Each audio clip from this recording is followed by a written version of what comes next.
শুভরাত্রি বন্ধুরা, প্রত্যেক দিনের মতো রান্না বান্না করে আমি রাত্রের মেনু নিয়ে চলে এসেছি। আজকে দেখুন আমি আজ রাত্রিবেলায় কি রান্না করেছি। প্রত্যেক দিন তো লাঞ্চের মেনু দেখায়, আজকে ডিনারের মেনু দেখাচ্ছি। সাদা ভাত, এখানে আছে বেগুন খয়রা রান্না করেছি, খয়রা মাছ দিয়ে আলু বেগুন টমেটো দিয়ে রান্না করেছি বেগুন খয়রা। আর এখানে করেছি মাছের কালিয়া। দেখুন তো মাছের কালিয়াটা আমার কেমন রান্না হয়েছে, একদম লাল লাল ঝাল ঝাল হয়েছে রান্না।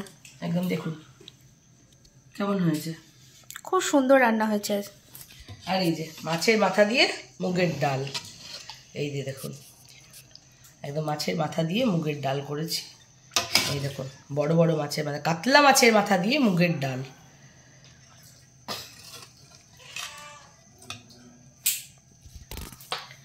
আজ এ পর্যন্তই বন্ধুরা, এটাই আমি রান্না করেছি।